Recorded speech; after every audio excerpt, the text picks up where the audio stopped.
standarnya apa saja, dan itu sudah dibukukan atau direkam dalam dokumen nomor berapa. Ini yang akan menunjukkan bahwa memang dokumen tersebut sebenarnya sudah ada dan sudah dijalankan.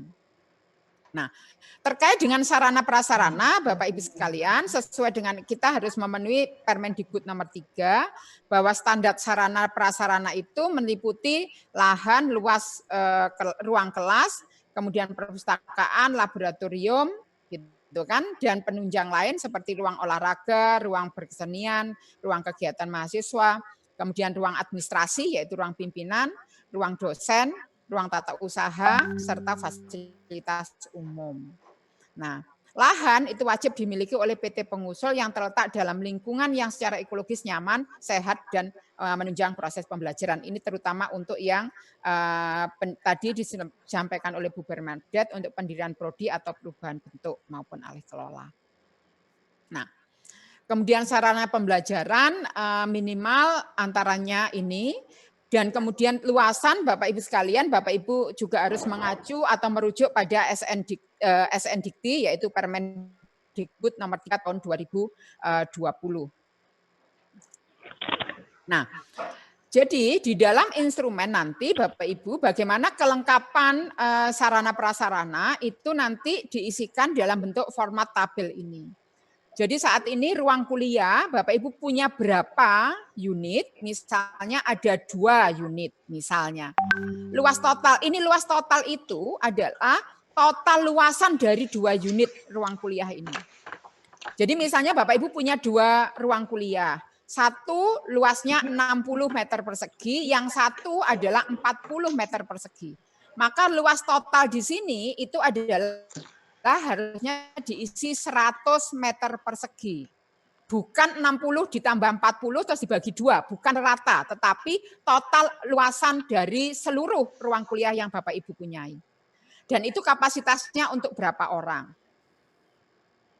Nah, kapasitas total ini adalah kapasitas ruang ya Bapak Ibu sekalian, bukan jumlah total mahasiswa.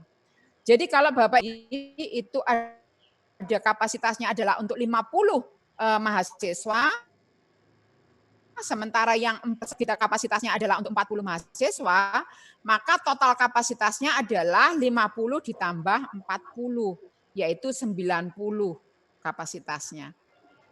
Nah, itu. Kemudian ini adalah milik sendiri ataukah sewa, diberi keterangan. Demikian juga dengan ruang dosen dan ruang kantor maupun perpustakaan. Jadi luas total ini bukan rata luas per ruang, tetapi adalah total dari keseluruhan luas dari fasilitas yang ada. Nah, kemudian ruang akademik khusus itu adalah ini Bapak Ibu sekalian, seperti laboratorium, studio, bengkel, kerja, lahan praktek, atau tempat praktek, atau fasilitas sejenis lainnya yang untuk disediakan untuk memenuhi kebutuhan pembelajaran atau pelaksanaan pembelajaran program studi. Sebutkan jumlahnya masing-masing itu berapa, kemudian luas totalnya sama seperti tadi, kemudian dia milik sendiri ataukah sewa. Nah, kalau kemudian kita sudah menyebutkan di sini ada laboratorium kimia dasar misalnya, atau laboratorium dasar untuk IPA misalnya di sini. Maka Bapak Ibu sekalian, pada aspek yang ini 3.3 ini mohon ini ditulis konsisten. Jadi laboratorium IPA dasar. Nah, di laboratorium IPA dasar ini peralatannya apa saja? Mohon dirinci jumlahnya berapa, dia milik sendiri ataukah sewa. Nah, yang sering terjadi Bapak Ibu sekalian, di sini laboratoriumnya itu adalah laboratorium IPA dasar, laboratorium komputer, laboratorium analitik gitu ya, laboratorium analisis gitu. Tetapi yang di sini nama laboratoriumnya itu tidak konsisten atau tidak sama dengan yang ada di poin 332 gitu kan. Jadi nama yang ada di sini itu harus sama dengan yang ada di sini. Nah, yang sering terjadi ini enggak sama. Karena yang menyusun ini orang lain, ini orang yang berbeda lagi, begitu kan? Orangnya tidak sama, sehingga persepsinya tidak sama. Nah, jika terjadi seperti itu, yang rugi Bapak Ibu, karena dianggap dua-duanya ini menjadi tidak valid datanya, gitu kan? Nah, kemudian tenaga kependidikan, Bapak Ibu sekalian, di sini adalah jumlah tenaga kependidikan yang dipunyai. Misalnya di sini itu minimal ini adalah ada 3 minimal. Jadi yang diminta itu minimal adalah tenaga untuk melayani pembelajaran program studi. Yaitu misalnya laboran, teknisi, analis, begitu. Dan adalah tenaga perpustakaan. Kalau Bapak Ibu ingin menambahkan yang lain tenaga administrasi, silahkan. Tetapi jangan hanya diisi tenaga administrasi saja. Kalau tenaga administrasi saja itu hanya mengerjakan administrasi, bukan yang melayani penyelenggaraan program studi, pembelajaran program studi. Jadi minimal harus ada dua unsur ini, gitu kan? Jumlahnya juga minimal harus ada 3 ini. Tetapi jika jumlahnya lebih, boleh lebih baik, dan kemudian jenis tenaga kependidikannya ditambah, boleh. Gitu ya. Ini yang penting. Nah, perlu diperhatikan bahwa pendidikan yang memenuhi syarat untuk tenaga kependidikan yang melayani prodi itu adalah minimal diploma 3, Bapak Ibu sekalian. Jadi kalau kemudian ada laboran SMA itu enggak dihitung sebagai tenaga kependidikan yang sesuai untuk program melayani program studi. Tapi kalau tenaga administratif SMK atau SMA boleh. Begitu. Itu Bapak Ibu sekalian. Nah, khusus untuk itu sebenarnya instrumennya cukup sederhana tadi Bapak Ibu sekalian, adalah instrumen untuk usul pembukaan prodi baru. Khusus untuk pembukaan prodi baru yang belum ada namanya, belum ada di nomenklatur, maka Bapak Ibu harus juga mengisi instrumen yang lain, yaitu instrumen untuk usul penambahan nama program studi. Nah, instrumen ini Bapak Ibu harus diperhatikan, begitu ya. Ada 2 tipe usulnya. Jadi tipenya yang pertama adalah nama program studi yang berbasis keilmuan lokal Indonesia. Jadi program studi ini belum dibuka oleh masyarakat internasional maupun nasional tentunya, karena keilmuannya bersumber pada kearifan lokal Indonesia. Dan ini biasanya yang berbasis pada seni Nusantara, bahasa, budaya, begitu ya. Olahraga, jadi berpijak pada keunggulan lokal Indonesia. Atau prodi yang memang di Indonesia belum ada, tetapi di internasional sudah ada. Jadi nama prodi yang memiliki keilmuan yang lebih dulu dikembangkan di internasional atau di luar negeri, tetapi di Indonesia belum ada. Nah, untuk yang ini adalah usulnya tipe B. Jadi program studi ini dibuka oleh masyarakat internasional, sudah dibuka, dan keilmuannya bersumber pada pengembangan keilmuan di luar Indonesia. Nah ini, jadi ada 2 tipe ini Bapak Ibu sekalian diperhatikan. Nah, kemudian dalam penyusunan ini agak Masih Pak. bahwa Bapak Ibu di dalam mengusulkan harus pakai hurufnya Arial, umumnya kan biasanya Times New Roman ya, tapi khusus ini Arial Bapak Ibu sekalian. Maksimal adalah 20 halaman, spasinya tunggal bukan spasi 1,5 gitu kan. Ini marginnya adalah default sesuai dengan yang sudah diatur dalam komputer. Ukurannya harus lebih kecil dari 5 MB, termasuk lampirannya. Jika usulan lebih dari 5 MB secara otomatis akan ditolak. Ini adalah persyaratan administratif. Sementara ini adalah persyaratan substansi yang untuk diusulkan. Nah, usul penambahan ini tipe A dan tipe B tadi ya. Untuk A1 ataupun B1 itu untuk nama program untuk diploma, sarjana terapan, magister terapan, dokter dan dokter terapan yang belum memiliki konsorsium. Jadi A dan B pun dibedakan, yang sudah ada konsorsium dan yang belum ada konsorsium atau kolegium yang diakui negara. Kemudian A2 atau B2 itu adalah untuk program profesi, spesialis dan subspesialis. Jadi Bapak Ibu yang untuk ini adalah yang program ini, tapi kita lebih pada yang sarjana misalnya kan. Nah, A3 dan B3 itu adalah untuk nama program studi yang telah memiliki, yang atas belum. Yang ini yang telah memiliki konsorsium keilmuan atau kolegium keilmuan yang diakui negara. Untuk nama program studi yang telah memiliki konsorsium keilmuan atau keilmuan yang, ini double, mohon maaf. Jadi kalau tadi indigenous baru lokal Indonesia harusnya ikut yang A1, begitu Bapak Ibu sekalian. Atau yang program studinya memang belum ada di Indonesia, belum dikembangkan keilmuan, asosiasi atau profesi yang ada di Indonesia, dan itu ilmunya dari luar atau prodinya sudah didirikan di luar, itu juga ikut yang B1. Tetapi kalau kemudian prodinya itu memang indigenous di Indonesia, indigenous Indonesia, belum ada prodinya, tetapi sebenarnya bidang keilmuannya itu asosiasinya sudah ada, makanya Bapak Ibu pakai yang tipe A3 atau B3. Untuk yang B3 yang belum ada tetapi sudah ada ilmunya di luar. Nah, ini dokumennya Bapak Ibu sekalian, Bapak Ibu bisa download begitu, yang perlu diisikan terkait dengan nama prodi yang diusulkan, kemudian manfaatnya, kualifikasi dosen tetapnya, begitu. Karena ini nanti akan menjadikan cross check juga dengan yang usulan instrumen Bapak Ibu sekalian. Kemudian kajian rumpun keilmuannya seperti apa, justifikasi di level KKNI-nya bagaimana, serta uraian capaian pembelajaran sesuai dengan level yang ada di KKNI dan 4 domain capaian pembelajaran yang ada di SNDP. Ini Bapak Ibu sekalian. Jadi sudah ada dan Bapak Ibu bisa download dari Silem Kerma.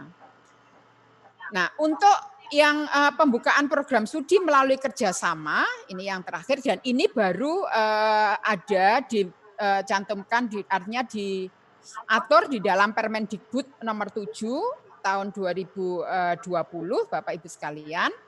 Pengertian dari ini program studi melalui kerjasama ini adalah untuk perguruan tinggi dapat diajukan oleh perguruan tinggi yang telah memiliki akreditasi dengan peringkat baik sekali atau unggul.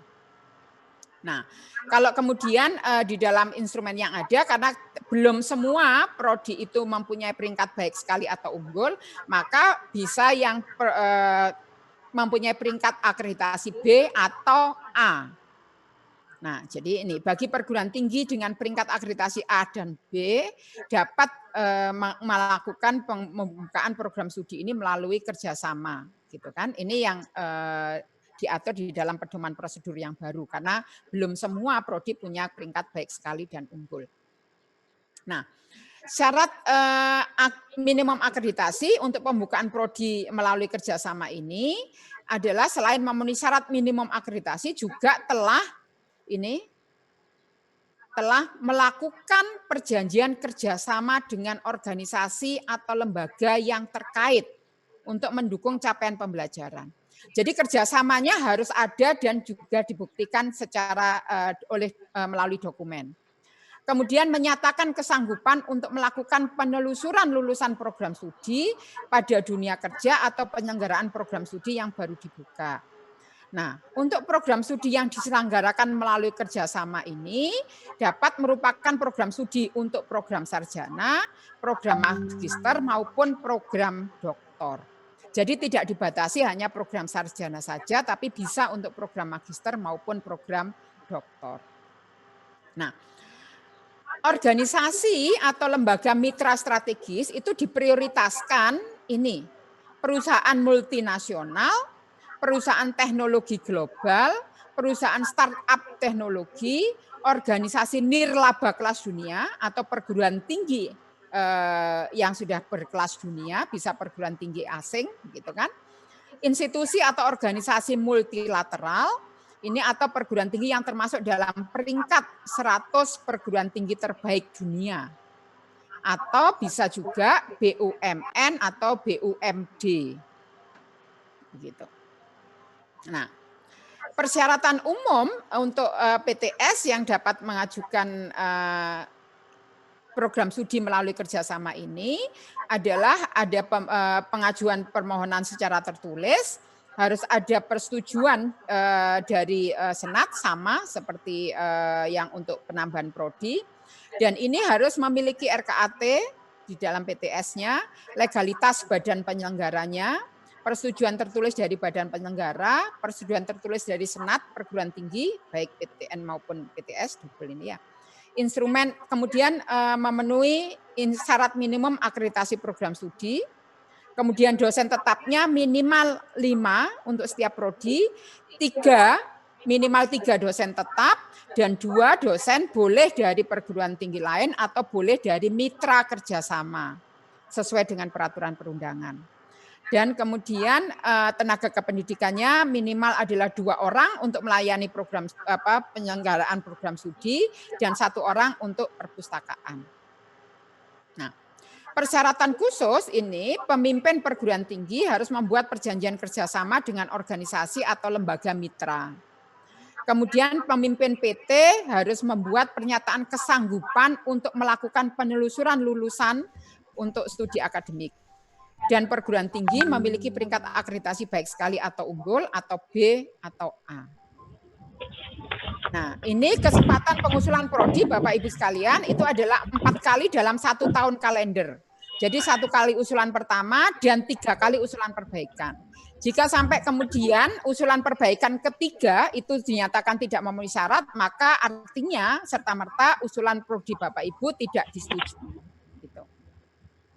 Nah, oke, jangan mempersulit diri, ini penting Bapak Ibu sekalian. Jadi hal-hal yang tidak terbaca jangan dimasukkan. Atau yang tidak diperlukan jangan menambah-nambahin beban.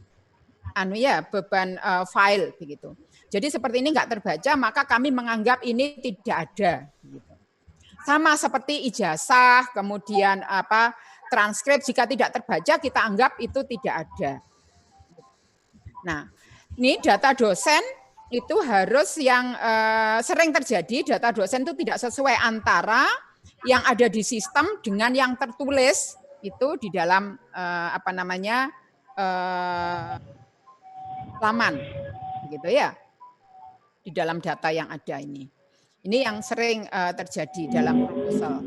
Ini data dosen tidak sesuai. Jadi begini, pendidikan itu ada yang diminta adalah pendidikan terakhir. Jadi ya harusnya kalau ini ya S2, jangan ditulis S3 tahun terakhir, insya Allah. Ini namanya bukan pendidikan terakhir, tetapi sedang ongoing. Itu tidak kita nilai. Nah, apabila sebagian atau seluruh nama calon dosen itu tidak memenuhi syarat, atau jika dinilai tidak akan memenuhi syarat apabila ditemukan beberapa hal ini. Jadi Ibu, terjadinya, mohon maaf. Ya. Ya, 5 menit lagi ya Ibu. Ya, ini sudah mau selesai Mbak. Baik Bu.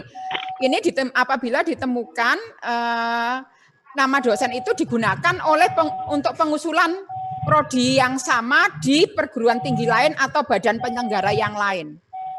Jadi kita sering menemui Bapak Ibu sekalian, namanya A itu diusulkan untuk prodi X di PT Y, tetapi nama A ini juga diusulkan untuk prodi X di PT D, begitu. Nah, itu kita anggap jika terjadi seperti itu, maka dosennya dianggap tidak memenuhi syarat. Atau ditemukan adanya indikasi pemalsuan dokumen dari calon dosen. Sering kita melihat bahwa terjadi ini, misalnya KTP-nya itu ada yang ketikan, begitu, atau ijazahnya itu namanya disamarkan, begitu. Nah, ini yang sering terjadi. Hal-hal yang dapat dinilai meragukan itu maka dapat dinilai menjadi tidak memenuhi syarat.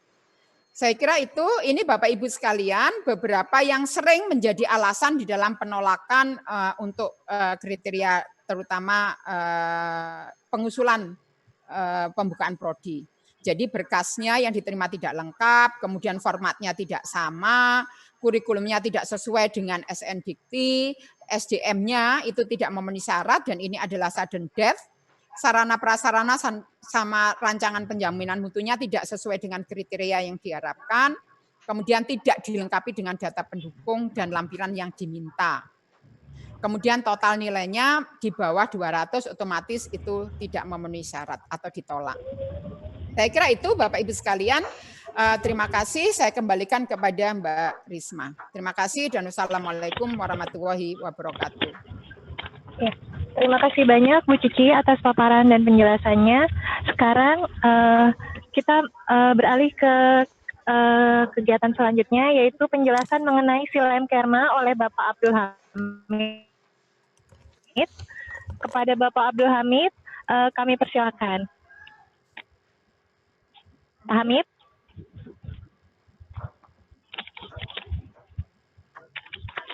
Pak Hamid, mohon maaf suaranya belum terdengar, Pak. Siap. Oh iya, baik.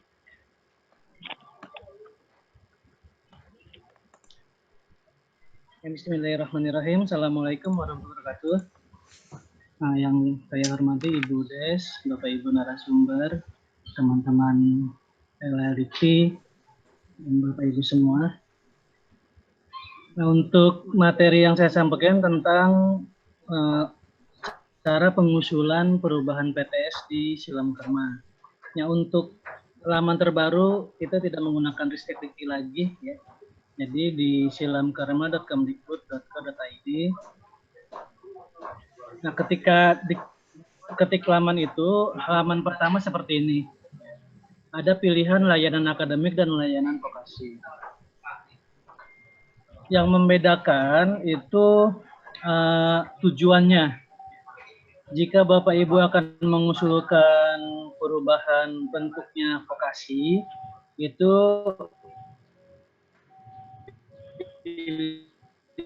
pilihnya ke layanan vokasi ya. Untuk perubahan yang bentuknya sekolah tinggi, institut universitas, itu pilihnya ke yang akademik. Begitupun untuk yang pembukaan prodi. Apabila bentuknya akademik, sarjana magister doktor, pilihnya yang akademik. Ketika mengusulkan yang diploma, untuk pembukaan profesi juga sama, dilihat yang S1-nya. Kalau S1-nya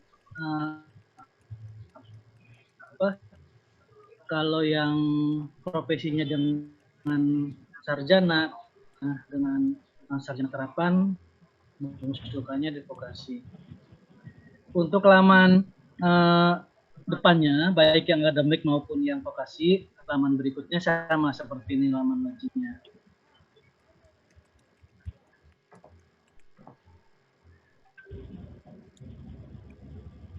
Untuk Bapak Ibu yang sudah punya akun sebelumnya, tidak perlu buat akun lagi ya. Jadi akun itu bisa digunakan di akademik dan di vokasi. Untuk Bapak Ibu yang belum punya akun, itu mendaftar di sini, di daftar akun pengusul.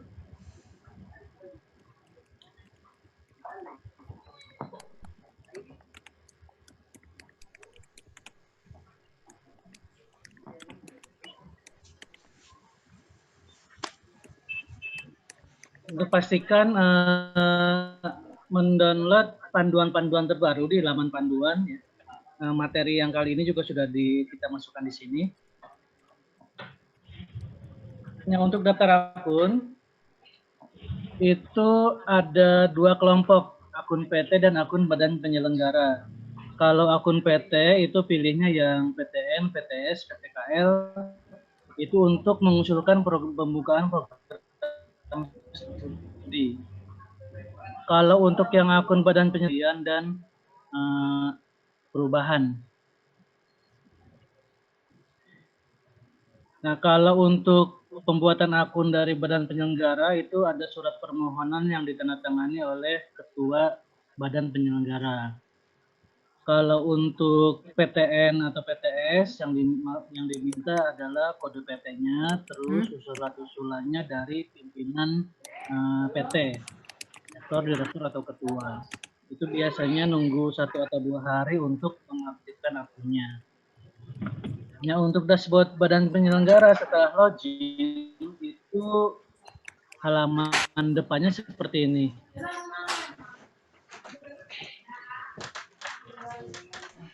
Ada pilihan ada pilihan data usulan registrasi. Berikutnya untuk registrasi penggabungan PTS, secara umum untuk registrasi kelembagaan itu cara kerjanya mirip-mirip. Ya. Ini yang akan saya sampaikan adalah registrasi penggabungan PTS dan nanti registrasi perubahan bentuk yang keduanya. Semuanya sama caranya, klik tombol registrasi, menu registrasi usulan, terus nanti dipilih di sini, pilih mau mengusulkan apa. Untuk registrasi penggabungan, pilih yang daftar penggabungan. Nah, berikutnya akan diminta adalah surat rekomendasi dari LLP. Jadi baiknya semua dokumen disiapkan terlebih dahulu, dimasukkan ke folder dan diberi nama yang jelas supaya nanti ketika mengunggah tidak salah pilih file. Nah, diisi tanggalnya, terus klik browse untuk cari dokumen rekomendasinya, klik open, terus klik daftarkan. Nah, untuk pengusulan ini ada beberapa tahap, ada beberapa dokumen yang harus diunggah dan tidak harus dilakukan di satu waktu ya. Misalnya hari ini upload apa, besoknya upload apa begitu. Jadi tidak harus sekaligus selesai. Nah, untuk melanjutkan itu ada di data usulan perubahan. Kalau mengusulkannya perubahan. Kalau mengusulkannya pendirian di data usulan pendirian. Nanti ada data usulan yang tadi didaftarkan, statusnya belum lengkap karena belum selesai mendaftarkan. Klik tombol lengkapi untuk melanjutkan pengusulan. Untuk penggabungan PTS itu ada 9 tahap. Ada 9 tahap yang harus dilakukan. Dikerjakannya berurutan karena kalau belum selesai tidak bisa sampai tahap 9. Untuk tahap yang kedua itu menambahkan PT-PT yang akan digabungkan. Ya, jadi tahap kedua itu PT lama yang akan digabungkan itu apa saja. Ya. Yang perlu disiapkan adalah kode perguruan tingginya. Misalnya mau menggabungkan 5 perguruan tinggi. Nah, disiapkan kodenya 5 itu, masukkan kodenya, terus klik tombol cari. Kalau ada, dia akan muncul di bawah. Kalau salah, misalnya salah angka itu klik tombol hapus untuk dimasukkan kembali yang benarnya. Jadi pastikan tidak ada yang terlewat. Terus tahap yang ketiga itu data PT barunya. Karena tadi sudah disampaikan kalau penggabungan itu kan membentuk PT baru ya. Ada pilihan apakah terjadi perubahan bentuk. Kalau sebelumnya sekolah tinggi jadi universitas, berarti di sini pilihnya ya. Pilih bentuknya berarti universitas, terus namanya apa, pimpinannya siapa, alamatnya di mana, wilayah kompetensinya berapa. Klik daftarkan. Itu tahap yang ketiga. Tahap yang keempat itu unggah syarat, unggah dokumen. Ya. Ada beberapa dokumen tergantung jenis usulannya. Ada yang 12, ada yang 13 ya. Sesuai di buku panduan. Diunggahnya satu-satu. Ya. File 1 judulnya apa, file 2 judulnya apa. Itu pastikan tidak tertukar. Contohnya di sini file 3 kan scan akta notaris ya. Nah, klik browse, cari dokumennya, terus klik upload. Ya. Nah, kalau sudah selesai unggah dokumen, pastikan diklik tombol lihat ya, untuk memastikan, untuk cross check apakah dokumennya terunggah dengan baik. Kalau ketika diklik lihat tidak terbuka, itu diulang lagi aja unggahnya. Klik tombol hapus, unggah ulang. Pastikan menggunakan akses internet yang stabil supaya unggahnya berhasil. Terus tahap yang kelima itu didaftarkan prodi-prodi yang ada ya. Misalnya tadi mau menggabungkan 5 PTS. Ya, masing-masing PTS kan ada prodinya ya. Nah, didaftarkannya di sini. Misalnya 5 PTS itu di total semuanya ada 15 prodi. Ya, 15 prodinya masukkan di sini. Cara memasukkannya, pilih program studinya apa, jenjangnya apa, rumputnya apa, klik cari. Atau dikosongkan juga boleh, klik tombol search. Ketika diklik tombol search, dia akan muncul di sini nama nomenklatur barunya. Nah, kalau namanya sama, itu nggak apa-apa ya. Tapi kalau namanya beda, itu bisa ada penyesuaian. Nama barunya apa, nama lamanya apa. Ya, untuk status prodinya, itu ada beberapa pilihan. Ini saya perbesar ya. Pilihannya itu PSDKU, melebur di kampus utama, sama PJJ. Yang bedanya, kalau untuk pilihan PSDKU, itu kalau misalnya Bapak Ibu mau menyatukan 2 kampus, dan satunya Jakarta, satunya Malang, ya. Terus misalnya kampus utamanya di Malang. Nah, tapi yang di Jakarta maunya tetap dibuka di Jakarta, statusnya sebagai PSDKU. Terus kalau melebur itu kalau prodinya itu ada lebih dari satu yang nama prodinya sama. Misalnya di Malang ada ekonomi, di Jakarta ada ekonomi, dan dua-duanya mau ditaruh di kampus utama di Malang misalnya, yang di Jakarta ditutup. Pilihnya melebur. Terus kalau prodinya mau ditaruh di kampus utama, jadi yang di di daerah tidak ada, pilih yang di kampus utama. Terus kalau punya prodi PJJ, jadi sebelumnya Bapak PTS yang mau digabungkan, sebelumnya sudah punya prodi PJJ, berarti pilihnya PJJ. Itu untuk status. Terus untuk kota diisi, prodi yang tadi mau di lokasi kampusnya di kota mana. Terus klik simpan. Nah, kalau sudah terisi, nanti ada muncul di bawah di sini.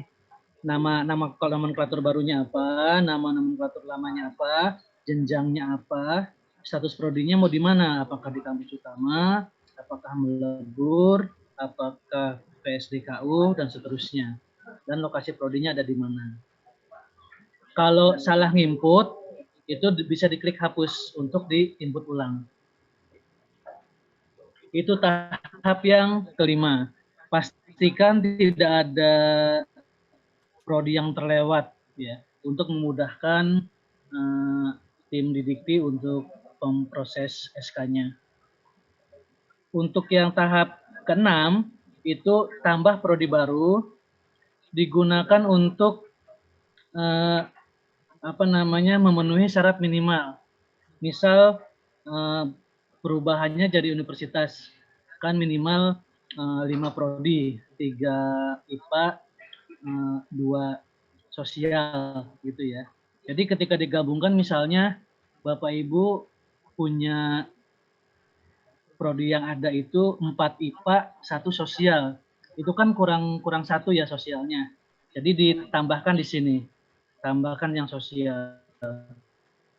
Jadi kalau yang di penggabungan atau penyatuan itu prodinya boleh yang non-STEM juga boleh ya. Tapi hanya prodi sarjana.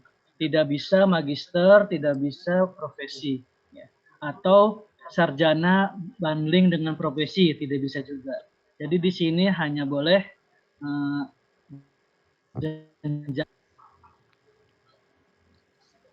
jika salah itu klik hapus, bisa input ulang.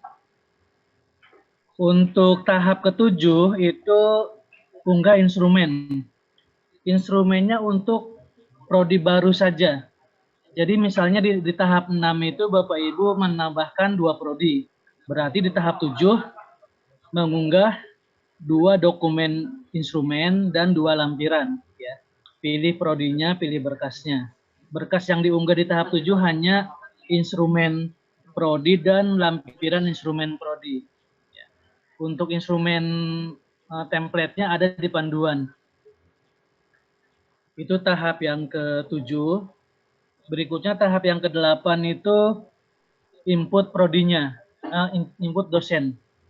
Ini dosen untuk prodi baru. Ya.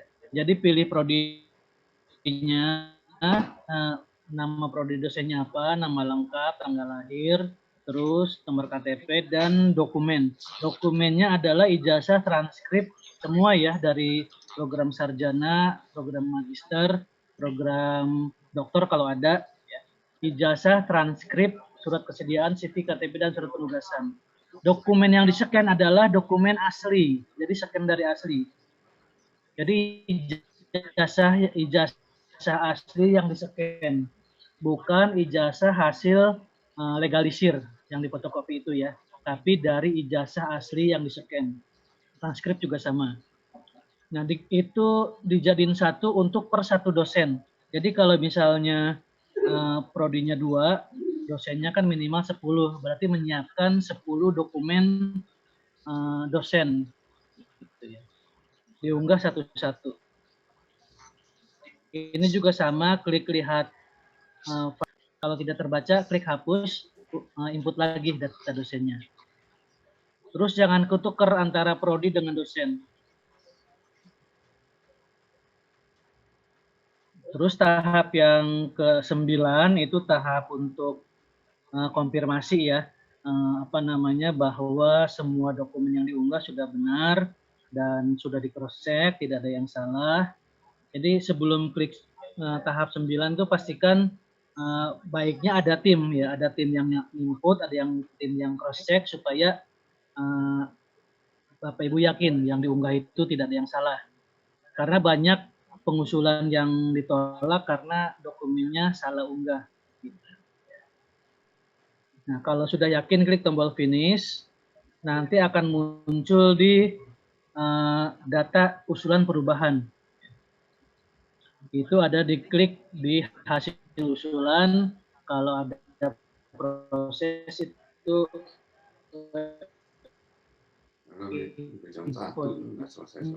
di hasil usulan.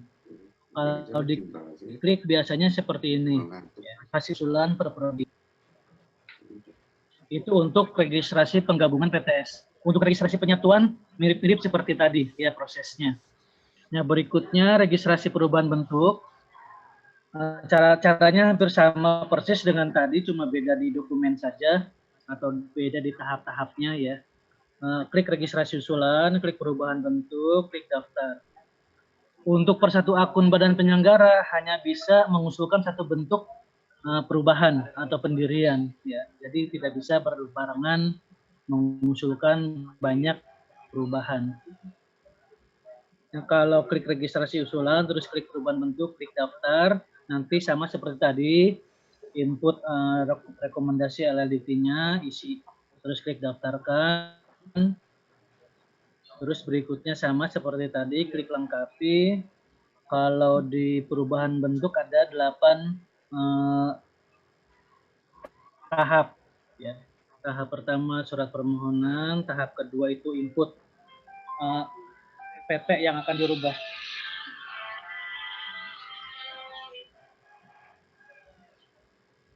Perubahan bentuk itu dimasukkan kode PT-nya, terus klik cari ya, nanti muncul di bawah. Kalau salah sama kayak tadi, klik hapus, cari masukin kode PT yang benar, klik cari. Kalau sudah oke, lanjut ke tahap yang ketiga. Ini perubahannya ya. Yang sebelumnya akademi mau dirubah jadi apa? Atau sebelumnya sekolah tinggi mau dirubah jadi apa? Pilih bentuknya, masukkan namanya, terus pimpinannya siapa, lokasi, dan wilayah kopertis. Tahap yang keempat, unggah syarat dokumen ya. Sama seperti tadi, dokumen-dokumennya yang sudah disiapkan diunggah satu-satu. Ini maksimal file ukurannya 10 mega. Kalau lebih dari akta tanah ya, surat tanah, itu bisa dipecah. Ini kan misalnya unggah akta yang pertama, ya, terus unggah lagi akta yang kedua dan seterusnya. Jadi ini kalau lebih dari 10 mega boleh dipecah dokumennya. Terus yang keempat, yang kelima itu perubahan bentuk itu biasanya diikuti dengan penambahan prodi. Ya. Jadi tahap yang kelima itu input prodinya. Ini hanya bisa prodi sarjana yang diusulkan. Dan kalau di perubahan bentuk hanya boleh yang STEM, non-STEM tidak bisa. Terus yang jika sudah dimasukkan di sini, ini misalnya kalau salah, sama kayak tadi bisa diklik hapus. Terus tahap yang keenam itu unggah instrumennya. Kalau di sini tadi tahap kelima itu 2 prodi yang diusulkan, maka di tahap 6 unggah dokumen, instrumen, dan lampirannya. Ada 4 berarti ya. Nah, instrumen 2, lampiran 2 untuk 2 prodi ini. Terus tahap yang ketujuh itu data dosen yang diinput sama kayak tadi di penyatuan, ya. Dipilih prodinya, isi datanya, dan masukkan unggah dokumen per dosen. Sama pastikan ada cross check dokumen ya, supaya kalau diklik terbaca artinya evaluator juga bisa baca. Terus tahap yang ke-8 itu konfirmasi, sama klik finish untuk memastikan semua, kalau bisa klik lagi step yang sebelumnya di cross check ya, berapa orang yang cross check supaya memastikannya. Kalau sudah yakin baru klik tombol finish. Nah, untuk lihat hasilnya sama seperti yang di penyatuan, hasil evaluasinya apa. Kalau untuk lihat hasil prodinya, di hasil usulan diklik hasilnya apa. Itu tata cara pengusulan perubahan bentuk dan penyatuan. Untuk usulan perubahan yang lain itu mirip-mirip seperti itu cara kerjanya. Demikian tata cara pengusulan ya, kurang lebihnya mohon maaf. Assalamualaikum warahmatullahi wabarakatuh. Waalaikumsalam warahmatullahi wabarakatuh. Baik, terima kasih Pak Hamid. Karena keterbatasan waktu, untuk pertanyaan-pertanyaan yang belum sempat dijawab melalui chat Zoom ini, silahkan mengirimkan pertanyaan ke email kami, penataan kelembagaan3@gmail.com.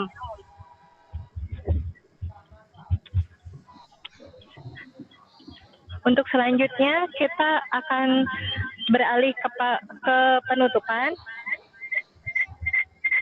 Kepada Ibu Desmelita kami persilakan.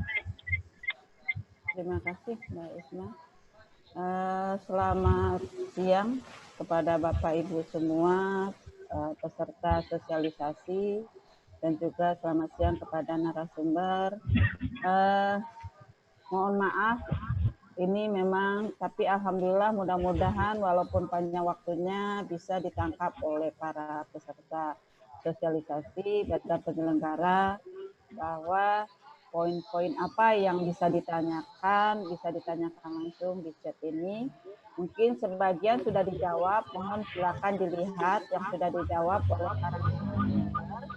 Mungkin bisa dilihat di chat ini. Jadi Bapak Ibu dari peserta sosialisasi, badan penyelenggara maupun perguruan tinggi ya ikut untuk penambahan prodi dan juga untuk penggabungan perubahan bentuk itu, dan ada perubahan nama dan perubahan yang lainnya. bisa melihat di pedoman kita. Jadi sekali lagi kami sampaikan kepada Bapak Ibu yang hadir di sini, walaupun nanti yang tidak hadir pun mohon LLDP menyampaikan ke semua badan penyelenggara bahwa betul-betul harus sekarang ini melihat buku pedomannya. Harus melihat pedoman baik itu pendirian maupun perubahan maupun pembukaan program studi. Karena ada beberapa hal yang memang harus dilihat betul pedomannya. Karena persyaratan dan prosedur apa saja yang harus Bapak Ibu unggah di Silenkerma itu betul-betul harus disiapkan dulu. Jadi jika nanti ada yang tidak siap, nanti masuk bolak-balik itu nanti walaupun di Silenkerma sudah dilakukan ya tadi Pak Amir sudah menyampaikan bisa dihapus saat itu. Jadi silakan saja nanti dikasih waktu di situ sampai berapa hari untuk mengunggahnya. Nanti dihapus kembali, jika belum lengkap dilihat kembali gitu. Jadi kami mengharapkan kepada semua badan penyelenggara atau perguruan tinggi yang ingin menambah prodi, betul-betul dilihat dulu.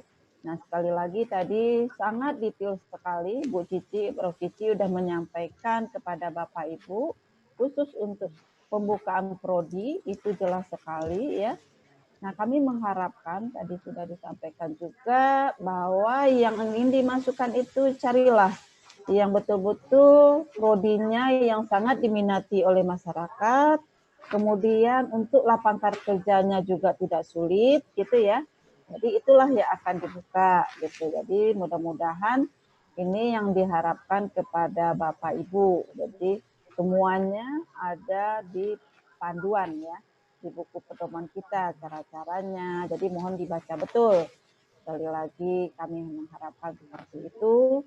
Mudah-mudahan kami dari kelembagaan siap menampung apapun keluhan dari badan penyelenggara sebelum untuk mendaftar. Silakan bertanya, ada kesalahan apa, kami siap menjawab karena nanti akan ada yang akan menjawab layanan itu dari semua badan penyelenggara seluruh Indonesia. Gitu. Kita akan menyiapkan yang bisa menjawabnya seperti apa. Gitu. Jadi jangan kita tekan karena nanti ke depan kita sesuai dengan moto layanan kita sekarang ini Dikti, yaitu sigap melayani waktu yang sesingkat-singkatnya. Kita siap menghasilkan SK baik itu perubahan maupun pendirian maupun pembukaan prodi. Itu kita sigap melayani dengan waktu yang sesingkat-singkatnya. Makanya sekarang ini sistemnya semuanya online. Jadi Bapak Ibu betul-betul siap.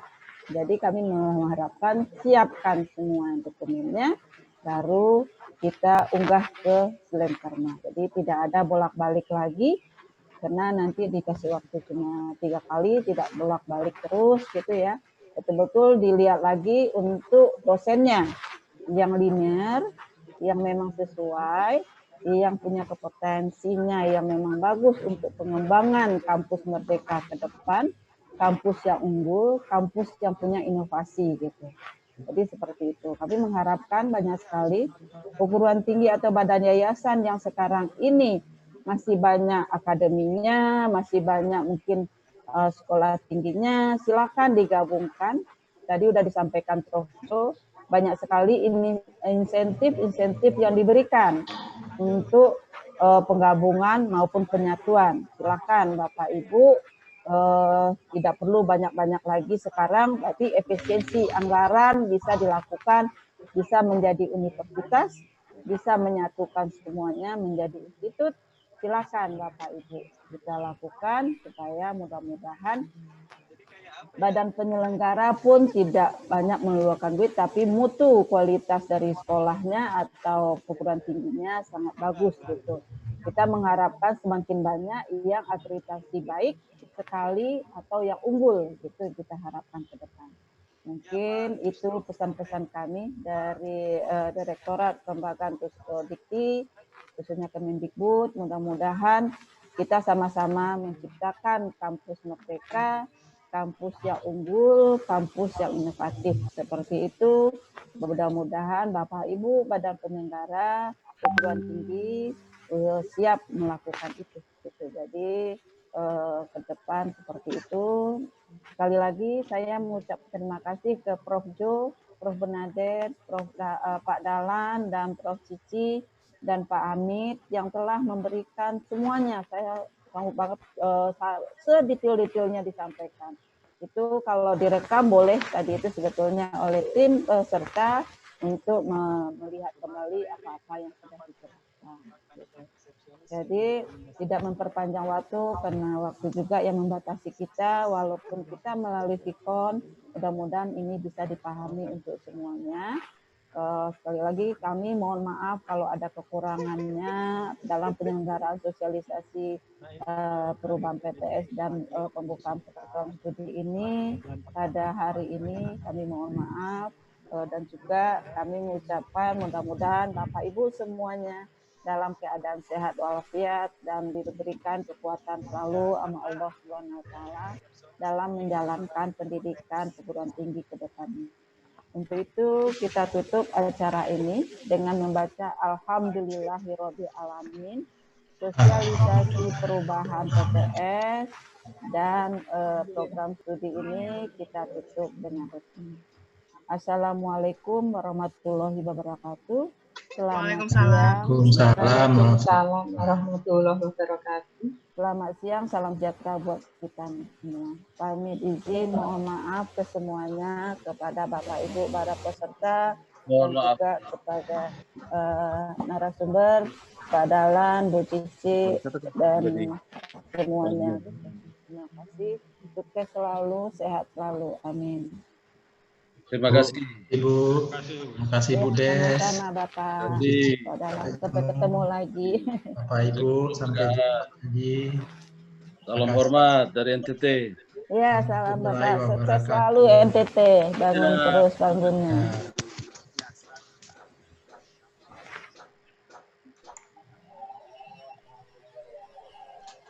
Halo Bu Des. Ya Bapak.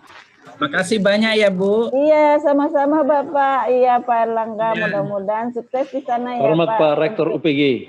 Oh iya, Iya. selamat sukses Hormat. Bapak. Oh Bapak dari sekarang. Iya. Wilayah 15. Ya Pak, nanti kembangkan program-program kerja samanya juga yang ada di sana ya Pak. Nanti di NTT harus Ya, Bu lebih Des. maju, lebih kepada perikanan dan kelautan. Kemudian juga di sana udah mulai ada pertanian. Walaupun daerahnya gersam, tapi pertaniannya maju gitu. Ya kita mengharapkan. Kalau NTT seksi Bu.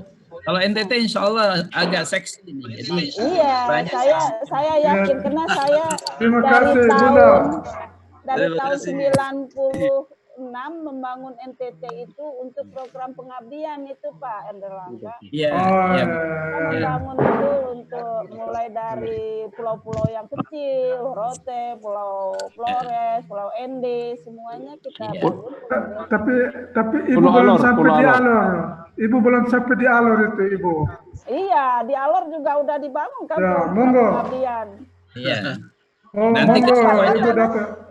Iya. Belum dapat Bunda. Belum dapat juga. Itu lapor ke LLDT-nya itu. Lapor Bapak LLDT-nya.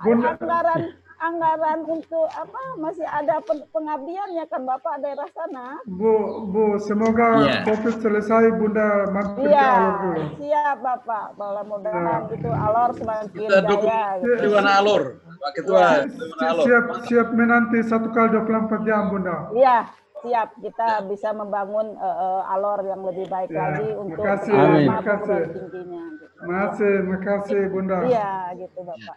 Ya gitu ya. Ya, saya atas nama dari warga NTT Bu. Ya, terima kasih banyak atas sama-sama Bapak. Kedepannya seperti itu NTT lebih baik lagi karena perkembangan pariwisatanya juga pariwisatanya bisa dikembangkan untuk membuka daerah-daerah yang bagus di sananya gitu kan. Yang 3T itu dipegang loh Pak, lihat di data mungkin ada, tolong dikembangkan gitu loh Pak Ses. Iya, ya. Siap, Bu. Ya, Bunda, kami sudah siap buka prodi baru, ya, manajemen siap. kepariwisataan. Nah, itu. Tapi Manajemen harus ada dimteknya Pak Erlangga, dimteknya cara bagaimana. Jadi bukan unggulan seperti apa. Nanti mahasiswanya betul-betul diajarin dulu bagaimana gitu untuk program yang akan dibuka di 3T itu Pak Erlangga gitu. Nanti Insya Allah Bu, mudah-mudahan nih. Jadi bukan asal mengusulkan gitu, asal mengusulkan tapi udah tahu. Jadi dipanggillah anak muda daerah pulang kampung membangun daerahnya gitu kan. Orang IPB juga bisa mau mereka ke sana, yang dari sini ke sana. Ya nanti gini, ini kan ada Pak David dan kawan yang mengkoordinasikan nanti NTT itu nanti kami. Ya. Nah, itu Pak Erlangga siap itu kita. Pak Erlangga selalu NTT. siap membantu. Iya, ya sama-sama Pak ya. Ke depan. Kita ya, siap Bapak, mendukung. Ya. Jadi NTT hijau, NTT baik gitu kan. Dulu canangnya begitu canangnya. NTT hijau, NTT baik gitu. Masih ingat saya tahun 2000. NTT Jaya. Ya, jadi dulu itu bilang NTT itu nasib tak tentu, tapi sekarang sudah tentu. Sudahlah Bapak. Sekarang sudah tentu ya. Harus dibangun oleh yayasan dan juga perguruan tingginya. Jangan diserahkan saja ke perguruan tingginya. Yayasannya ke depan juga itu nanti siap. Nasib tentu terbantu. Oh, luar biasa, Pak Prof. Iya. Harus. Kenapa saya bilang begitu? Kenapa yayasannya jangan melepas perguruan tinggi? Udahlah, perguruan tinggi udah maju sendiri, jangan. Yayasannya yang harus memajukan, begitu. Ya, Pak Erlangga ya? Ya Bu, siap Bu. Bu, mohon kami ada roh baru, Ibu Prof. Iya, ini. Iya, kami ada roh baru di mana ada sekretaris LDK yang baru, Prof. Erlangga ini cukup. Dekat anak muda soalnya Pak, anak muda itu. Ya, siap. Beliau sangat energi, kami siap lah begitu. Ya, siap kita membantu Pak. Siap kita melayani, tapi siap juga Bapak ya. Kami sigap melayani waktu sikatnya kalau siap. Koordinasi yang lebih banyak. Pokoknya kami sekarang siap lahir batin berkomunikasi. Mohon maaf, ini Zoom meetingnya akan ditutup. Oke, Bapak pamit, ini Zoom meetingnya. Terima kasih. Maaf apabila ada kesalahan. Sehat semua. Oh, jangan cepat-cepat tutup lah begitu. Ini karena kita kan batas waktunya diberikan Pak, bayarannya sekian jam gitu. Iya. Insya Allah semoga kita ketemu ya. Ya, sampai ketemu lagi. Salam hormat buat teman-teman di Direktur Kelembagaan. Siap Bapak. Kita pamit dulu ya Pak. Mohon maaf semuanya. Sukses. Terima kasih. Terima kasih. Salam hormat.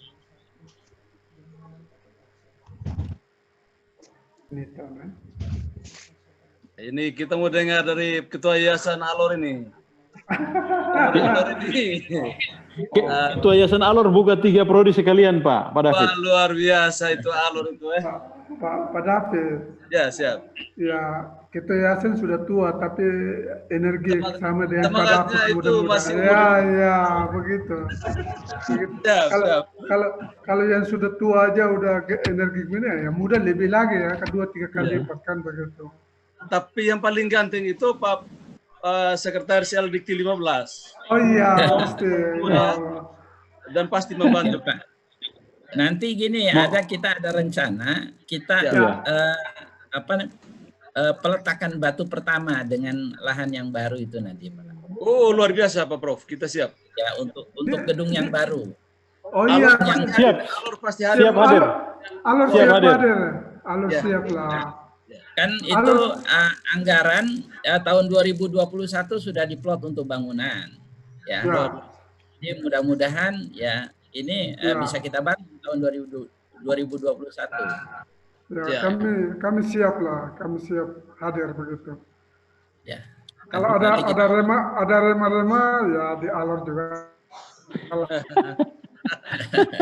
atau ya Pak Erlangga begitu kalau ada remah-remah ya mohon di alur juga lah begitu. Jangan lupa alur. Aptisi pasti merangkul sebuah perguruan tinggi untuk mendukung LDK 15. Mohon juga ada agenda untuk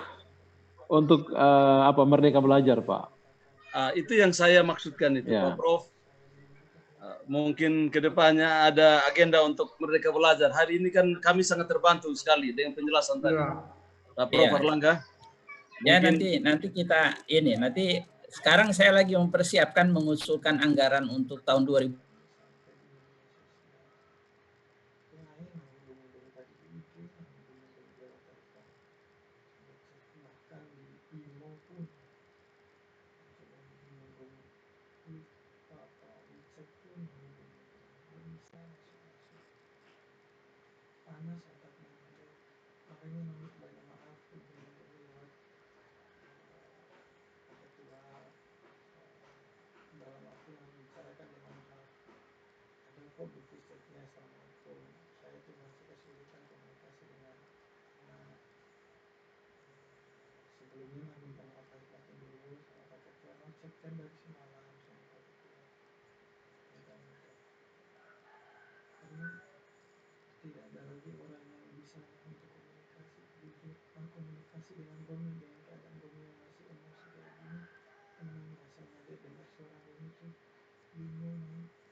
Tidak, Dek. Belum selesai, Dek.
Oke.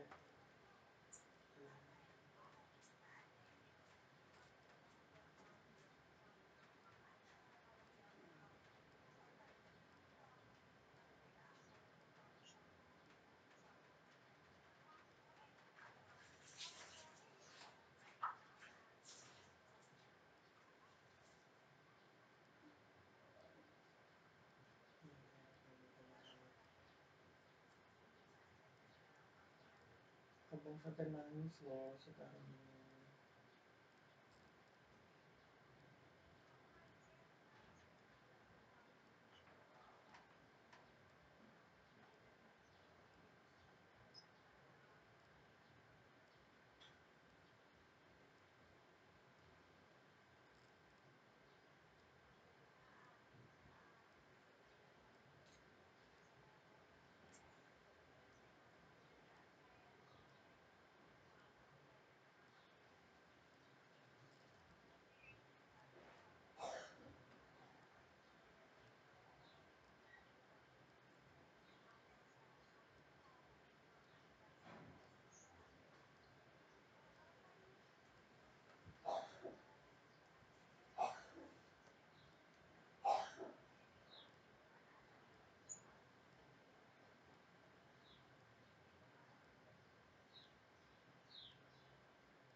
Ya.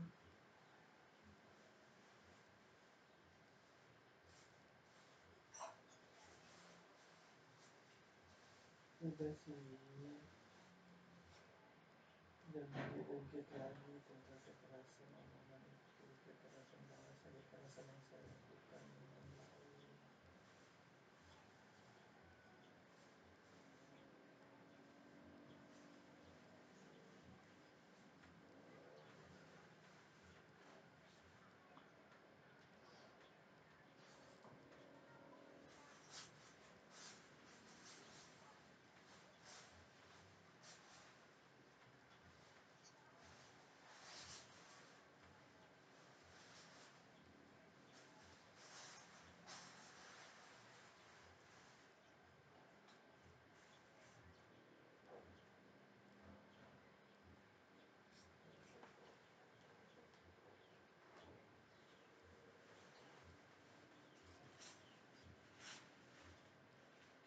Kamu udah benar-benar cinta sama dia.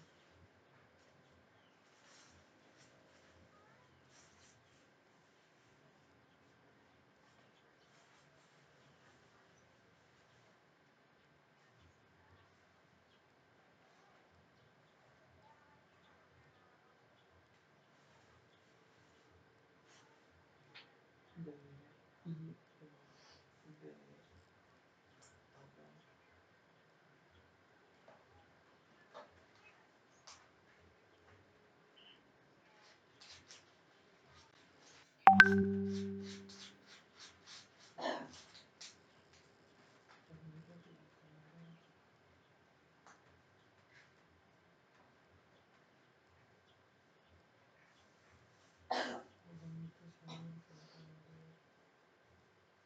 abang itu pengennya kamu itu ketika jadi istri abang benar-benar mencapai seperti itu.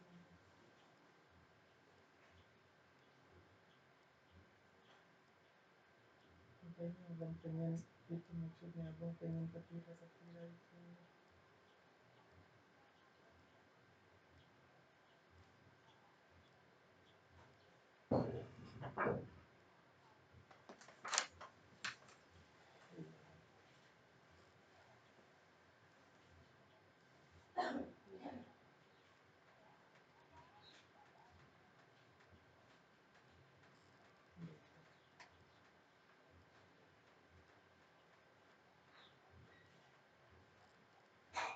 Kita ketemu, kita makan-makan.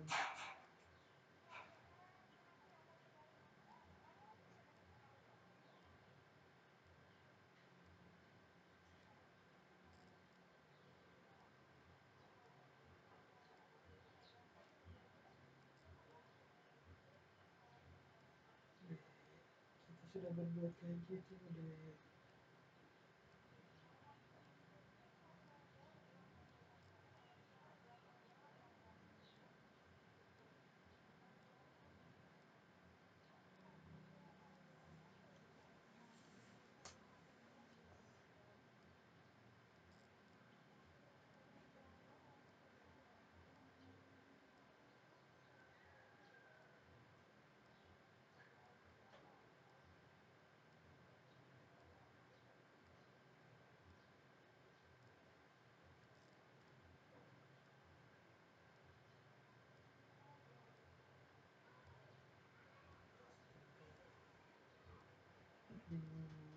Sedangkan itu datang baik, mengungkapkan bahwa sayang tengganya cinta tentunya.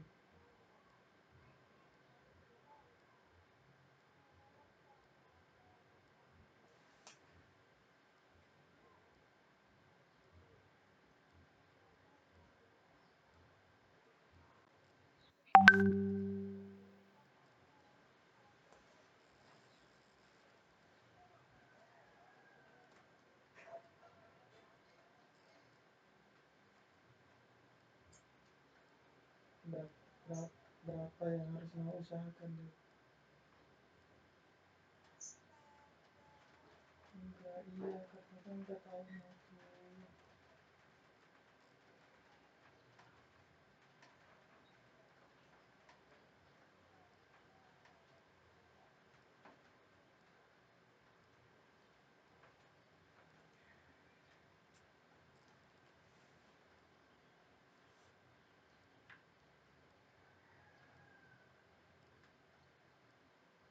Baik,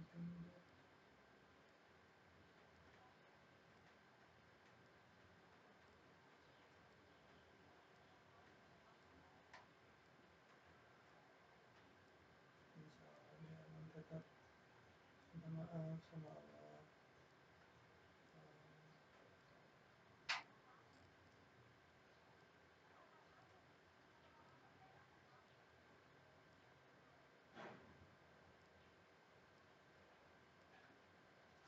Lebih bertanggung jawab apa sih yang kamu inginkan ya?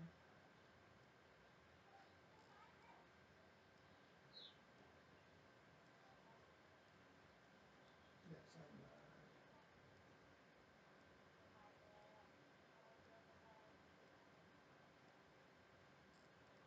Kalau kamu mau dibagi sama saya deh.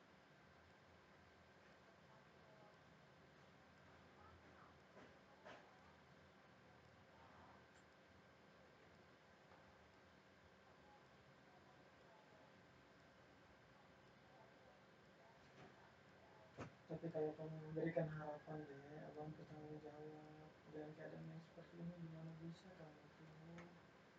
Abang bisa melangkah.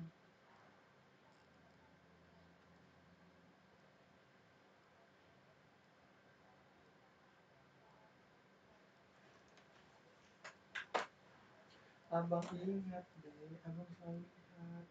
Coba abang pikirkan nih deh, di saat membunuh diri dengan foto itu, abang langsung reaksi, langsung telepon kamu. Nah, sebelum itu kamu abang ini dong, sampai mama saya datang, abang nangis saat itu. Terus sebelum itu, sebelum kejadian pada saat kamu di Kempo, abang itu sampai sakitan kepikiran. Serius, abang gak kuat bawa mobil deh. Nah, sampai pada akhirnya kamu mengeluarkan kata-kata kasar kayak gitu. Abang sampai menolak dan mencium kaki kamu, gak bisa. Kamu katain abang anjing. Abang masih sabar. Abang masih sabar.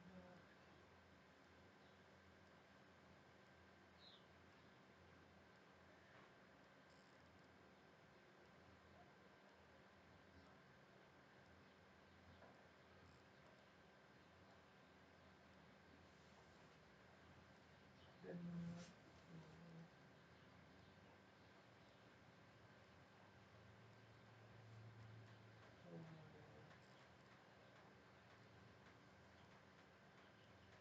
kita itu sudah merencanakan semuanya loh, Dek.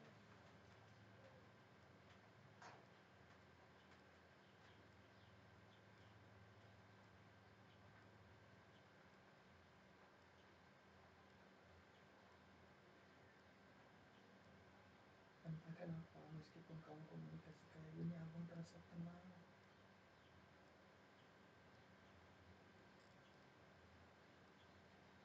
Nggak tahu apakah kamu juga bisa tenang tanpa nama atau gimana.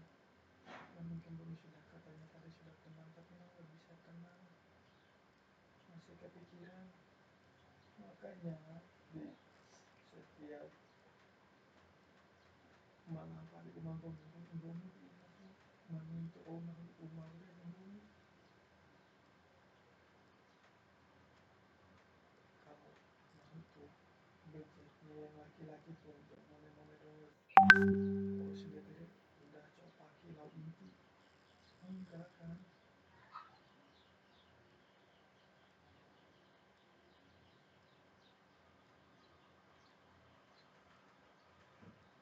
Sampai bingung juga di mobil seolah-olah kebayang Bumi mau ada dompu. Itu saking gilanya pikirannya mau berandai-andai yang gak jelas.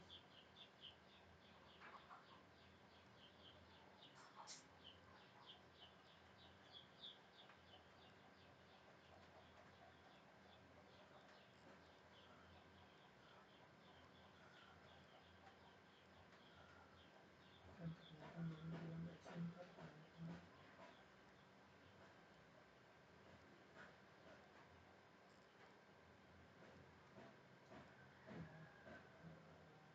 Ketika Ranatino sekarang mengatakan iya ya,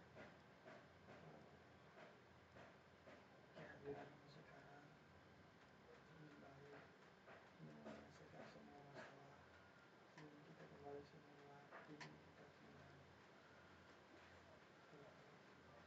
Karena mau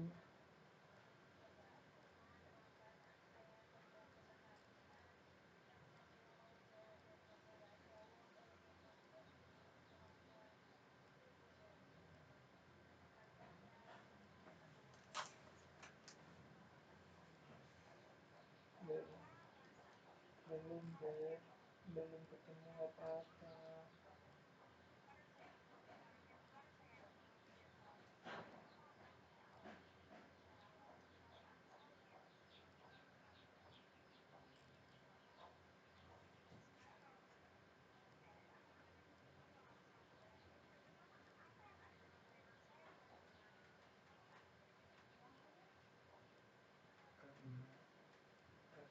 Karena dengerin dulu nih, karena saat itu otaknya itu masih membekas tentang omongan kasar itu.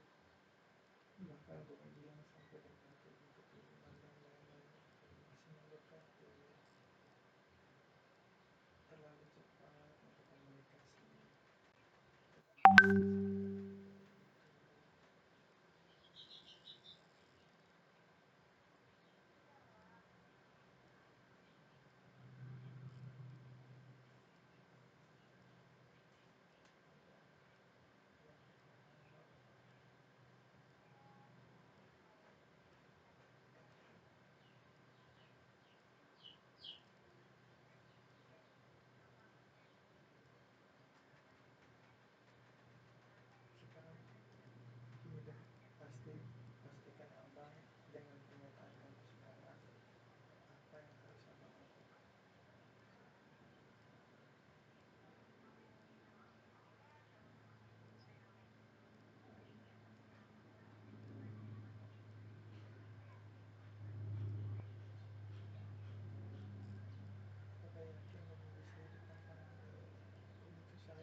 Loh, Dek, kamu datang untuk baik-baik loh, Dek. Iya.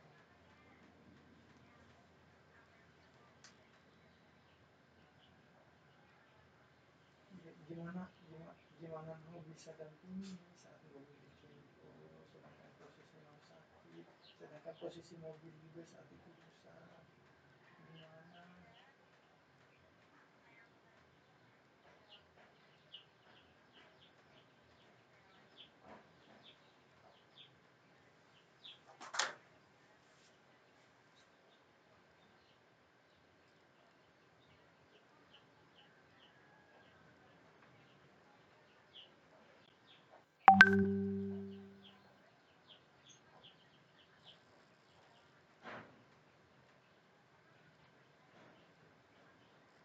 Dek, kamu sayang sama abang ya, kamu cinta tuh sama abang.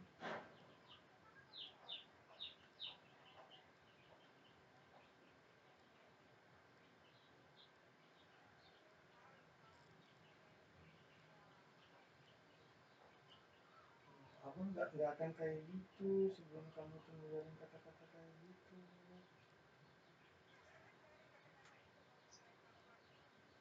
Loh, abang kan nggak bisa hadir waktu kamu di tempo, waktu kamu periksa, waktu kamu curhatan itu.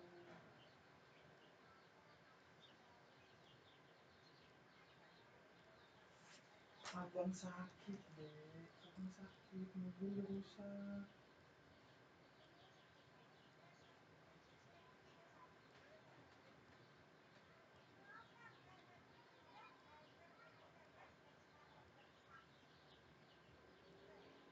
Loh, bukannya abang kirim deh 3 juta juga sama Kariska, sama kami.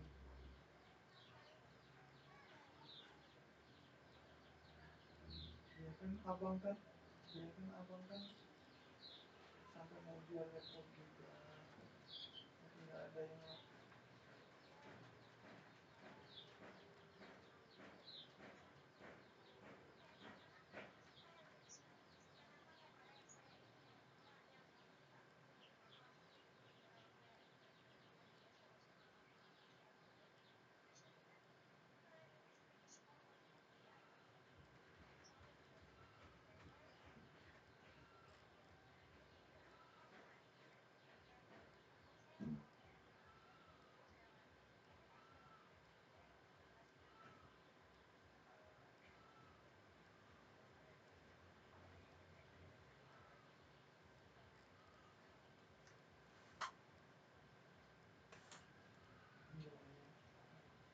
udah deh.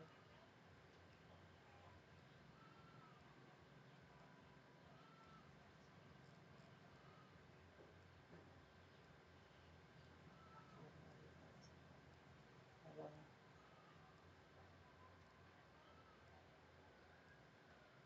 bohong kamu deh.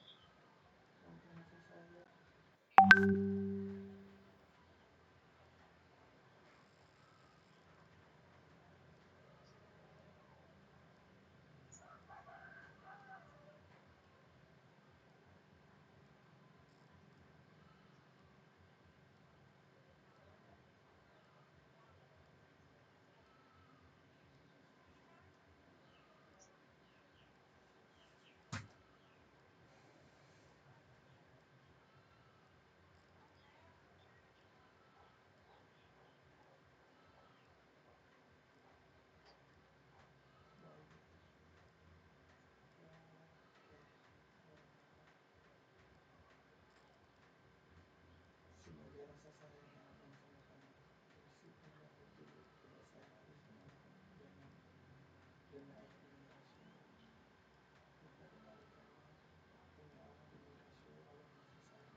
berjalan di rumahnya itu masih kebayang jalanan arungan kaki kamu,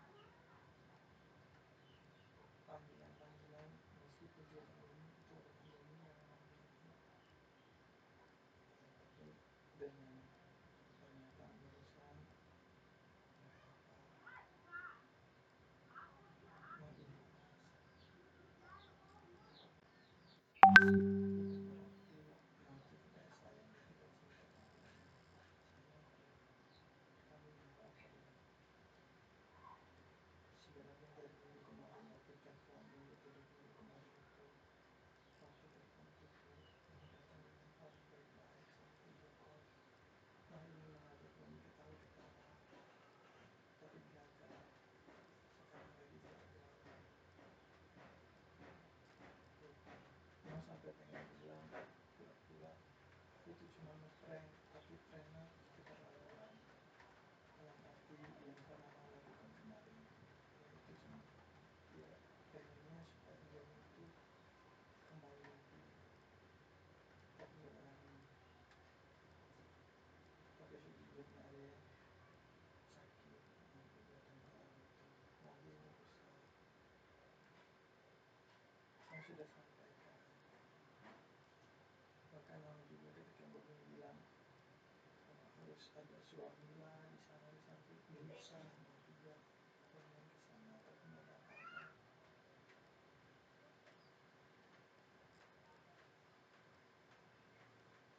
Bukan dengan ingin mengeluarkan kebenaran semuanya,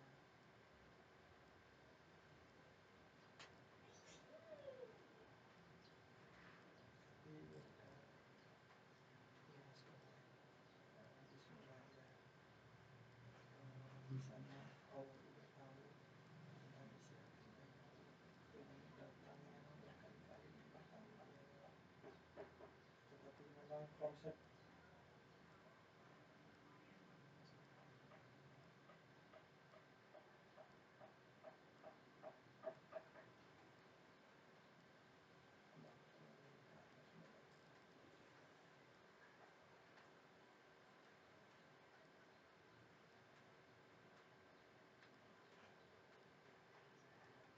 nah, kalau Bang masih buka, kenapa tidak kita balikan?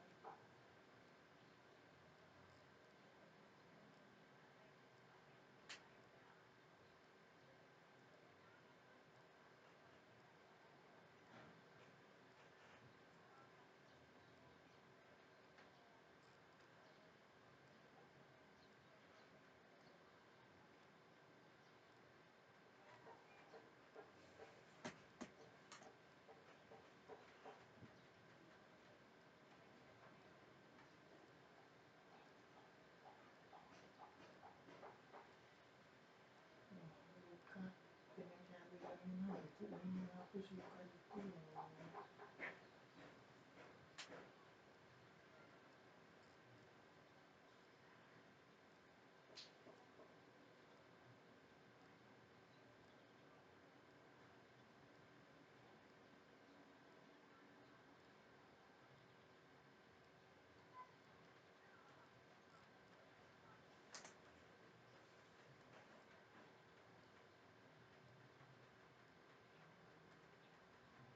Dek, kamu tahu nggak satu hal lagi deh, satu hal lagi nih.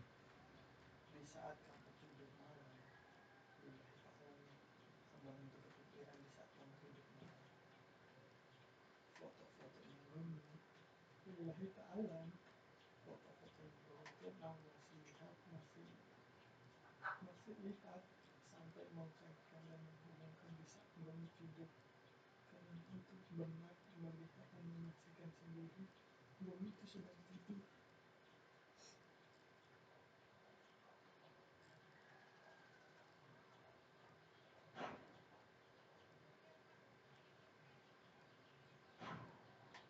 Kan bisa deh, Bumi gimana sih?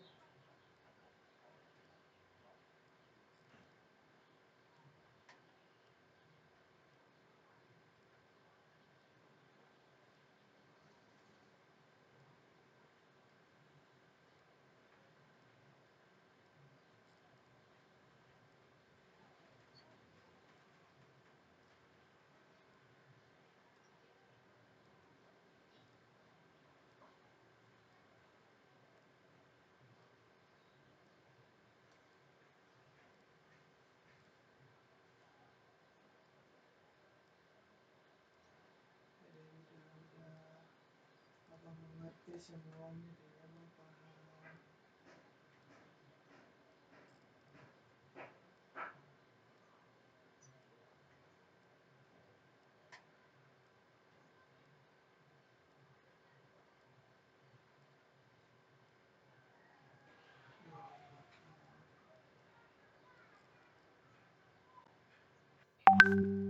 Tujuan Kariska itu kan baik, Bu. Dia itu kan mau memperbaiki hubungan kita. Kita kan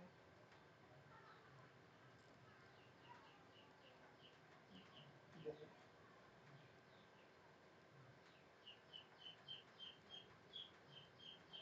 dan abang nggak terima deh jawaban itu.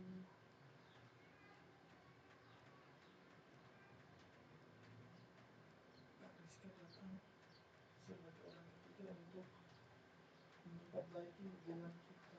Kita itu komunikasinya yang salah.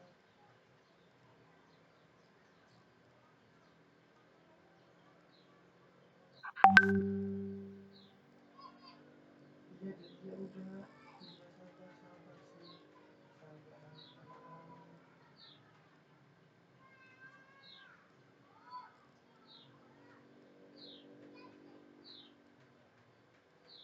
Tenang deh, sabar, sabar.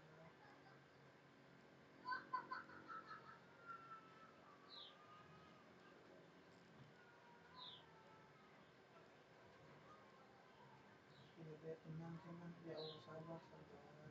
Istighfar deh, istighfar. Istighfar, sabar. Sabar ya. Tahan. Tahan. Istighfar. Sabar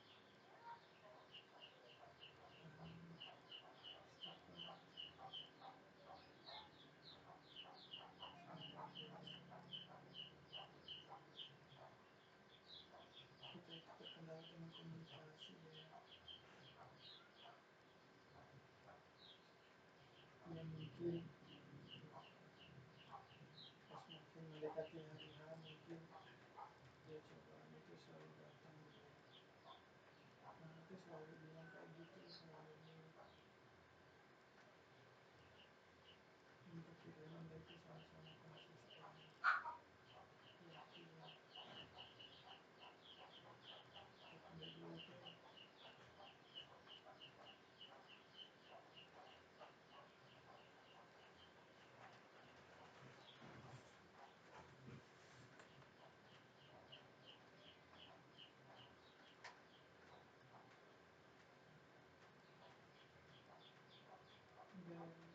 Itu di saat kami tidur sendiri deh, ya Allah sampai kebayang dan itu jelas sekali.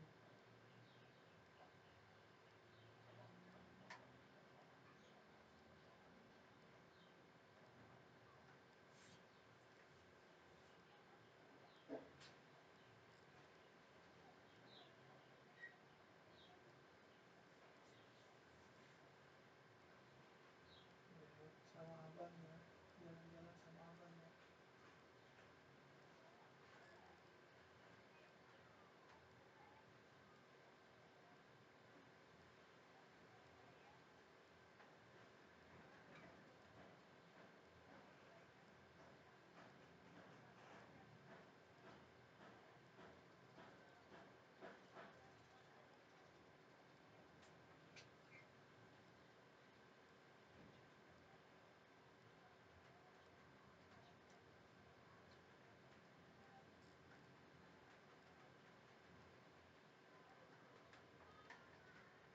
Iya, kita berjuang sama-sama deh.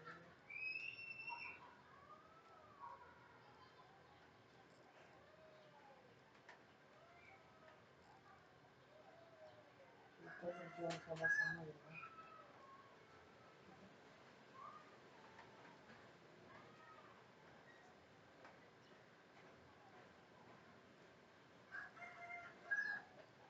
Udah ya, kita berjuang sama-sama ya.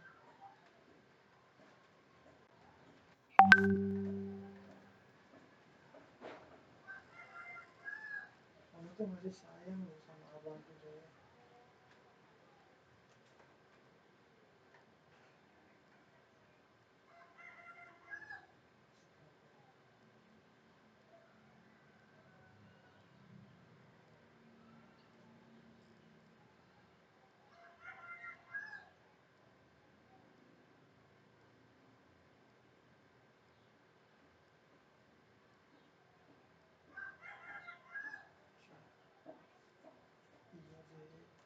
itu makanya deh, kan abang bilang kamu susah, udah itu coba bilang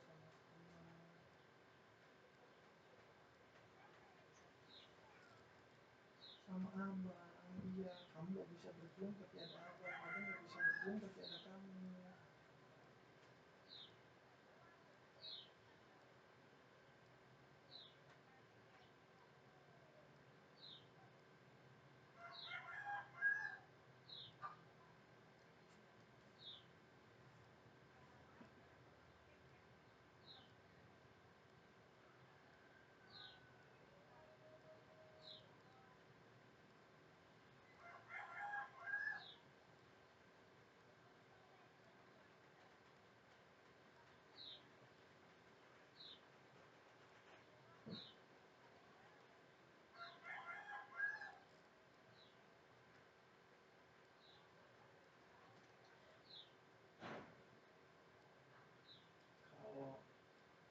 Kalau pada intinya dengan prinsip hatinya abang sama kamu, kesusahan yang kamu rasakan itu abang lebih susah, kesenangan yang kamu rasakan itu abang senang, masih kita masih dilandasi dengan komunikasi dan kejujuran, bukan karakter kamu sebagai seorang laki-laki yang tidak mau bertanggung jawab ketika seorang istri mau itu dalam keadaan susah.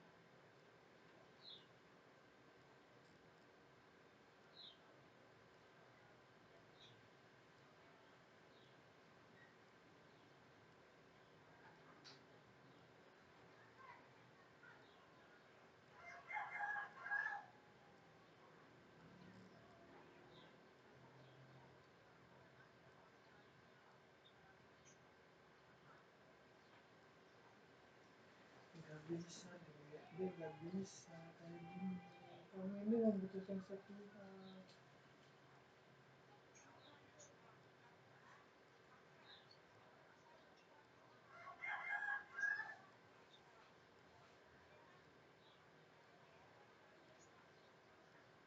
Kamu itu difeeling sama dengan omongan kamu sendiri sih, karena kamu ini gak sadar.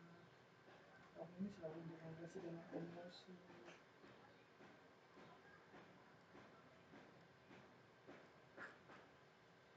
Ini selalu dilandasi dengan nafsu. Kita sudah berbuat kayak gitu deh. Bisa deh.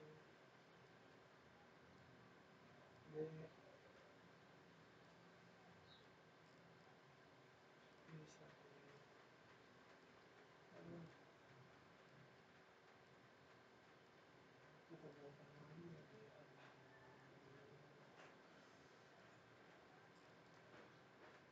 Ada, tergantung kamu dia. Mana aku masih menyebutkan nama ini, hati dan perasaan dan pikiran mama itu masih sama.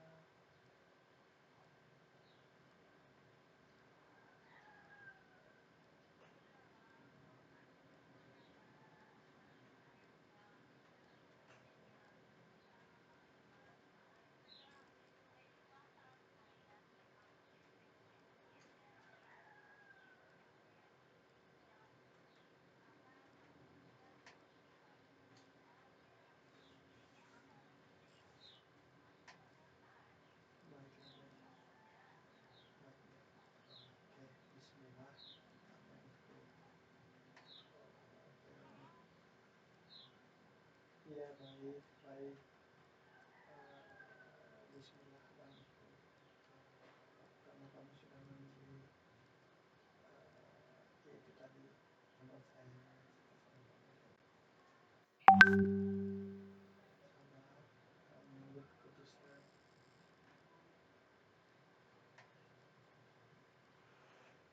Sabar dalam mengambil keputusan ya deh.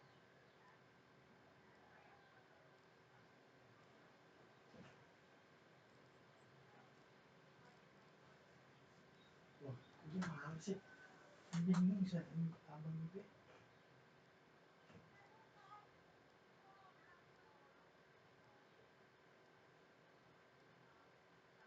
Justru kehadiran abang ini break yang aku suka itu.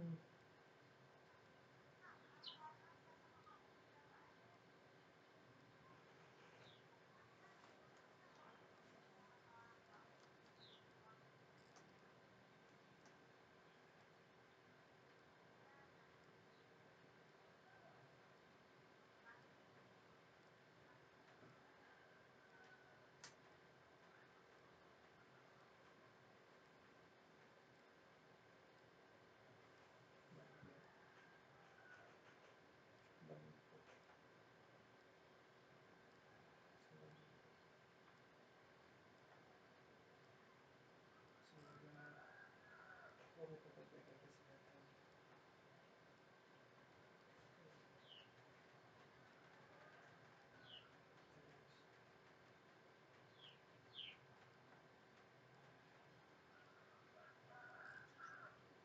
Jaga kesehatan.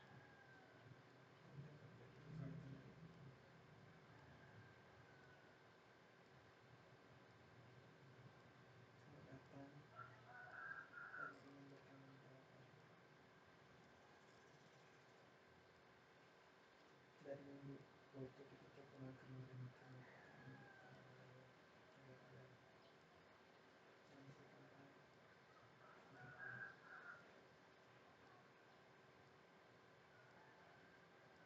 pesan jaga kesehatan.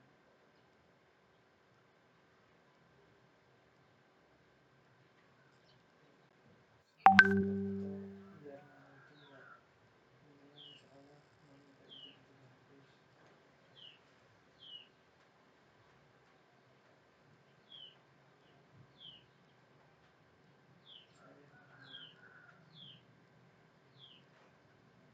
Saya bahkan sampai keceplosan ada ketika ngomong dengan teman itu lama kamu tuh, saking ya kalau diceritakan lagi saking sampai ya begitu loh. Jadi aneh nama Bentai dipanggil nama Boni. Kadang PG Royosa sebutin nama orang takutnya keceplosan nama kamu gitu. Sapian yang dipanggil lagi di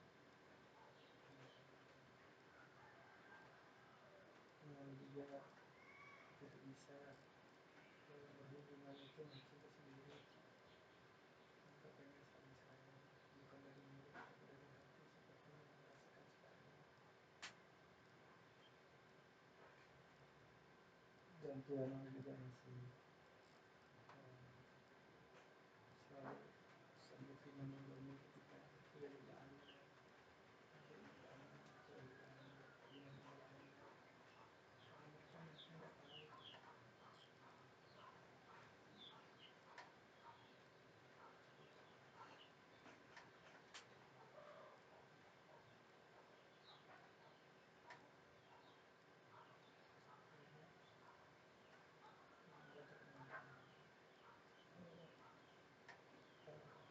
Kalau Boni bisa menghargai saya ini ada bentuk kejujuran mana dulu yang saya sampai pada tahap seperti sekarang.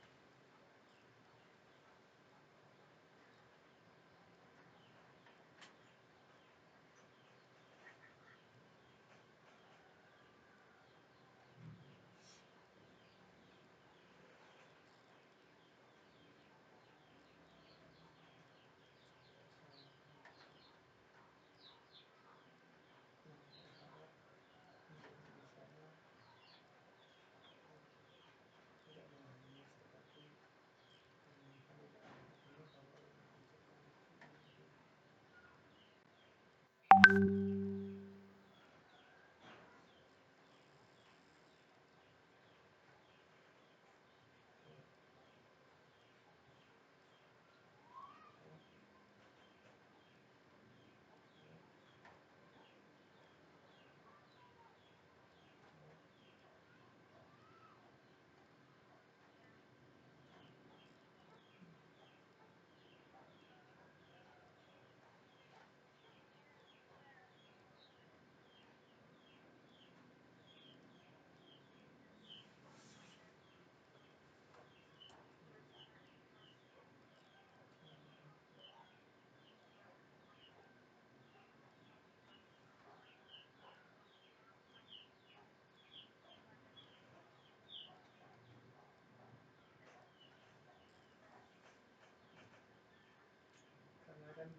itu pikirannya abang itu sudah nggak ada di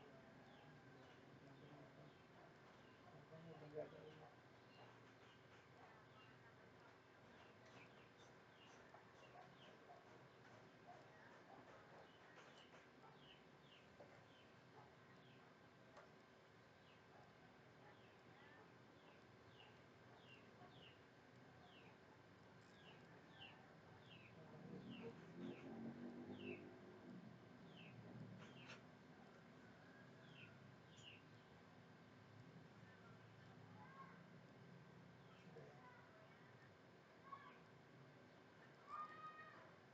Terakhir bang ya, untuk abang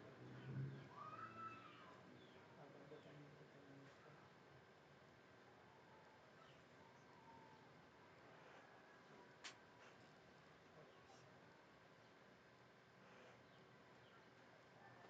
Iya, masa pertanyaan.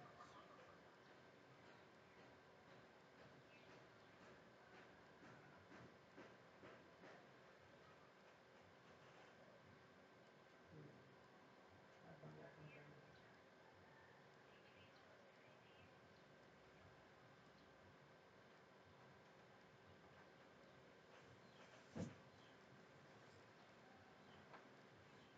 Jawaban abang yang tadi itu abang menyampaikan zakat dan menjaga dinilai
ilmu.